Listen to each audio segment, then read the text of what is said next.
Көйгөй дегенде адам өзү көйгөй экен. Адамдын жаралышы, адамдын жашоосу бул өзү көйгөй экен да. Америкалык окумуштуу айтып атат эме деп.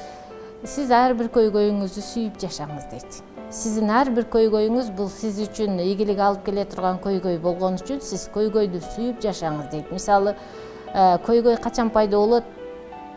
Адам ошол өзү көздөгөн максатына жетпей калганда, же жетейин деп аткан учурда, же кандайдыр планды түзгөндө, ал өзүнчө көйгөй деп эсептеп алат. Бул жерде көйгөй эмес, адам жакшы ниет, анан кийин чечилбеген көйгөй катары кабыл алышы мүмкүн экен. Мисалы, сиз мынтип айтып атасыз: мен жашоомдо эң аз айлык акы менен жашайм, мен канткенде миллионерлердин катарына жетишим керек. Бул мен үчүн көйгөй деп эсептешиңиз мүмкүн. Бул сизге көйгөй болуп маселе жараткан жок. Сиз биринчи ошол көйгөйдү чечиш үчүн бир канча көйгөйлөр сиздин астыңызда турса, сиз ал көйгөйлөрдү бардыгын негизги деп эсептебеңиз дейт да. Алардын ичинен эң негизгиси деп бирөөсүн тандап аласыз дейт. Бирок аны тандап алган учурда деле дейт, жамырап жайнаган толтура көйгөйлөрүңүз турса, бардыгын бир сыйра карап туруп, үстүнөн эмоцияны алып коюңуз дейт.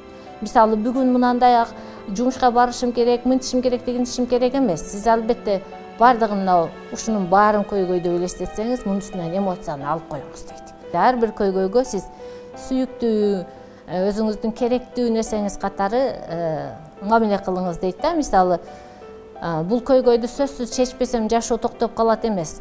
Көйгөй биздин жашообуз жашаган сайын, биз чоңойгон сайын көйгөйүбүз ошо чоңое берет. Бирок булардын бардыгын чечиш үчүн бизде эрк керек. Сиз эч качан дейт, проблеманы көргөнүңүздө дейт, артыңызды көздөй бурулуп качпаңыз дейт. Сиз болгондо дагы ошол көйгөйдүн өзүнө тике көздөй басып барыңыз дейт. Ошондо көйгөй өзүнүн проблемалуулугун жоготот да. Сиз аны акылдуу көз караш менен караганыңызда муну чечсе болот экен. Бул жерде сезимдерге анан кийин эмеге берилип кетпеш керек да. Сезимге берилип, ой, мен муну бүтүрө албайм, мен коркомун, мен тигинтем дебестен, сиз оптимисттик көз караш менен буга чейинки кыйын кырдаалдардын бардыгын мен чечкенмин.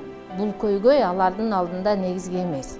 Муну мен жөн эле чечсем болот деген баягы көз коркок, кол батыр деп коет. Демек, көйгөйдү көз менен, сезим менен ченеп коркпостон, иш-аракет менен жеңгенге аракет кылышыбыз керек. Бул жерде дагы сөзсүз түрдө бизде оптимисттик маанай керек. Коркпошубуз керек.